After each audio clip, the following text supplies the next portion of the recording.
Okay, so we're going to look at the free response. I know we've done this one before, but I think it's a really good example of kind of tying all these potential ideas together. Electric potential, not like potential to do something. But yeah, so what we're looking at here is we're saying the dots in the figure below represent two identical spheres, x and y, that are fixed in place with their centers in the plane of the page. Both spheres are charged, and this charge on sphere y is positive. The lines are isolines of electric potential, also in the plane of the page, with a potential difference of 10 volts between each set of adjacent lines. The absolute value of the electric potential of the outermost line is 50 volts. So we can go in here and say, okay, well, this is going to be 50 volts. Or actually, hold on, it wants us to figure out the potential, including the sign at point A and at point B. So what we can do is we're kind of comparing potential to this idea of height. And if we look at this, it's kind of looking like one of these topographic maps where we're starting at the bottom, and these lines are kind of getting higher up. If we think about, we also know that it's positive. We know that the charge on sphere y is positive. So we think about like moving a little positive charge up here.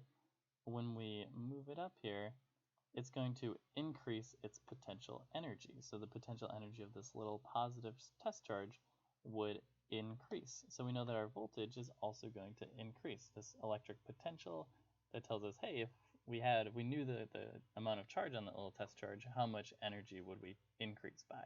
So we know that y is positive, and we know that these isolines are going to just keep on increasing because we're increasing that potential. So we know that there's a 10 volt difference between each isoline. So really what I did was just kind of go in here and be like, okay, well, each time we're increasing by 10. When we go from 50 to 60, we don't really have a choice. That's encasing everything. And then we kind of keep that trend going. Well, this one had an increase, so we won't suddenly start decreasing over here. Or even here, 70, it's the same isoline, right? And then when we get to this point, it's a little bit like, oh, well, now we have different circles. We kind of have these separate circles. But it doesn't really matter. We started out this trend where our potential is increasing. So we know that it's going to have to keep on increasing. And each kind of one of these lines is going to just represent that same elevation. It's just happening at a different rate, which is why they're spread out. So then we can go in here and be like, well, A is at 60 and B is at 80 when we label everything. All right. How do the magnitudes and the signs of the charges of the spheres compare? Explain your answer in terms of the isolines of electric potential shown. So the first thing I want to talk about is the sign. We know that these are going to be the same sign because of what I just mentioned. We see these isolines start increasing, and we don't really have a decrease because this has to be 60, this has to be 70 because they're encasing the same thing.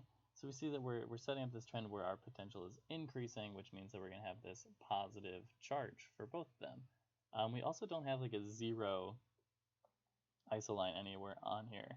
If we had been like, oh, okay, we have like 50, and then that's not really a good example. 50 and then 60, I don't know, and then this would have to be 40 and then 30 and then 20 and then 10 and then 0 and then negative. So if we kind of start decreasing, then we know one of these charges has to be negative. If we were thinking about a topographic map, that would be kind of like a hill, or sorry, like a valley. But we never go negative. We know that these always go positive. We're not going through 0. So that means that they're both having the same positive charge. And then this part with the magnitude, this is a little bit tricky, just kind of looking at it, because right away you see X and you're like, well, these lines are really tightly packed together. But what we need to think about is this diagram, it tops out at 100 volts. So we see, okay, when we're next to X, we're pretty close to being at our maximum height of like 100 volts.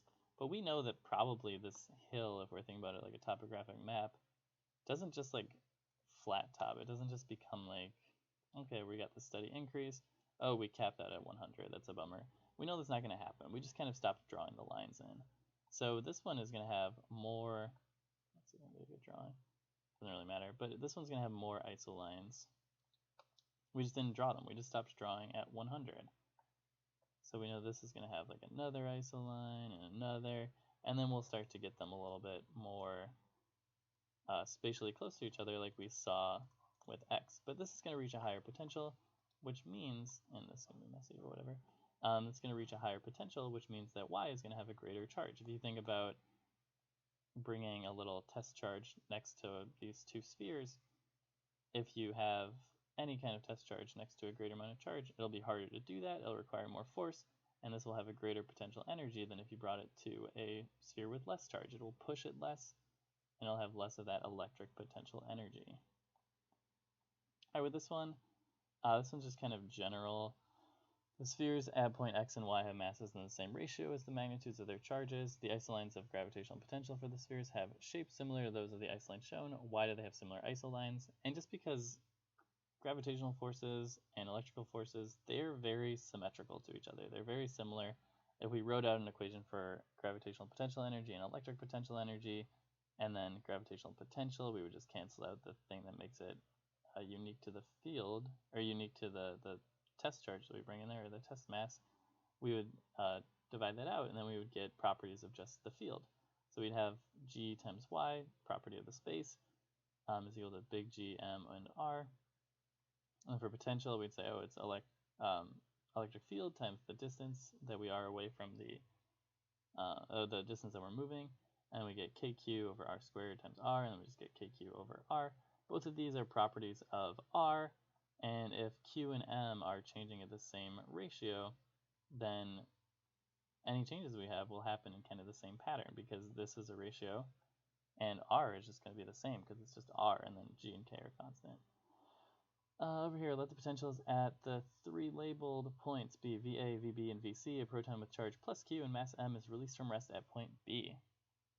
So we're going to say, based on your answer to part B, II, briefly describe one similarity and one difference between the electric and gravitational forces exerted on the proton by the system of the two spheres.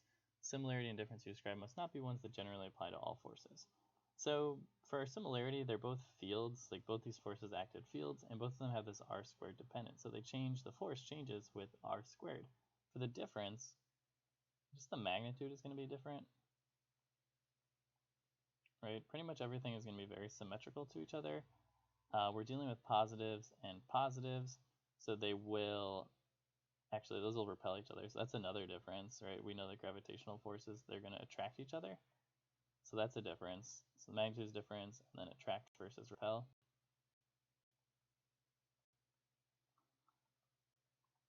There we go. So that's a difference. So yeah, and then the magnitude, just because g m over r squared, that's supposed to be g, is not going to be equal to k q q over r squared. All right, with this one. At some time after being released from rest at point B, the proton has moved through a potential difference of magnitude 20 volts. So we're releasing it from point B, and if we're thinking about this as a topographic map, if we're thinking about it going down a hill, starts at point B and then is going down the hill. So it ends up a difference of 20 volts. So that could be us going from VB to VA, because it's kind of rolling down the hill like an object would do. So we go from A to B, and we know, well, we have this equation that tells us our change in potential energy is equal to our charge times our change in potential. In this case, we want to kind of plug in specific potentials. We know that our difference is going to be final minus initial. We end up at VA. We started at VB. So we can write our change in electric potential is just going to be Q, which is what we're allowed to use, times VA, the final, minus the initial voltage. And this VA minus VB, that's going to just equal 20. And if we think about that, actually it'll equal negative 20, right? Because we're going from a, what was it, 80? B is at 80 to 60. So we're losing 20 volts. And that makes sense, because we're losing this electric potential energy, and that's being gained as kinetic energy. If we think about this situation, we start off with more electric potential energy. We have kind of this LL diagram. And we end up with less electric potential energy, and it's leaving our electric potential energy turning into kinetic energy. So we have this negative change. We're losing electric potential energy. With this one's a little bit like whatever. It's kind of anticlimactic. As it moved through the 20 volt potential difference, the proton was displaced the distance d by the electric force. Determine a symbolic expression for the total work done on the proton by the electric field in terms of the average magnitude E average of the electric field over that distance. So what we can say is, well, our equation for work, we want to figure out work. We know from previous physics stuff that work is just going to equal force times displacement. We know that when we're dealing with electric forces, one equation that we have for the electric force in terms of the electric field is just F is equal to the test charge times the electric field. And in this case, we're going to say, well, the electric field is just E average. And then it's telling us the distance that we travel is something that we're allowed to use. Where does it say we're allowed to use? Yeah, distance d. So we're allowed to do that. So we know the displacement is d, and then the force is just q times E average. For the final part, two students are discussing how and why the kinetic energy of the proton would change after its release. Student 1 says that if the system is defined as the proton and the spheres, the increase in the proton's kinetic energy is due to a change in the system's potential energy as the proton moves through the 20-volt potential difference. Student 2 says that if the system is defined as only the proton, the kinetic energy of the proton increases because positive work is done on the proton by the electric field as the proton moves through the 20-volt potential difference. Alright, so both of these are fine. Both of them are correct. If we look at student 1, it kind of just comes down to what are we defining as the system. So student 1 is defining the system as the proton and then the spheres. So when we're thinking about this situation, what can give us potential energy? It's really this interaction between the spheres and the test charge. We need, or the proton in this case, we're calling it a proton. So it's really this interaction between the spheres and the proton. We can't have potential energy if the spheres aren't part of our system. But the sphere is part of our system.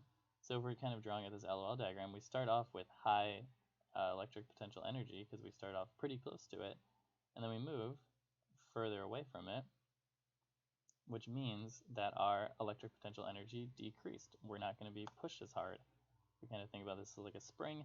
Now we're further away, so it won't be as energetic. We won't store as much energy. But we know that it's going to be moving, so this kinetic energy just kind of came from the electric potential energy. And that checks out with what student 1 is saying. The system is defined as the proton and the spheres. The increase in the proton's kinetic energy is due to a change in the system's potential energy as the proton moves through the 20-volt potential difference. So we gain the kinetic energy from the electric potential energy. Then student 2 is just saying, okay, well this time the spheres are not part of our system. So we can't have this potential energy because this potential energy is from the sphere and the test charge interaction, or the proton's interaction. So if we think about this, we can't start off with potential energy.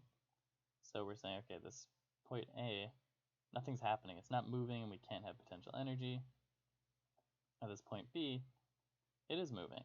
So we do have kinetic energy, but we know that conservation of energy has to apply. That energy had to have come from somewhere.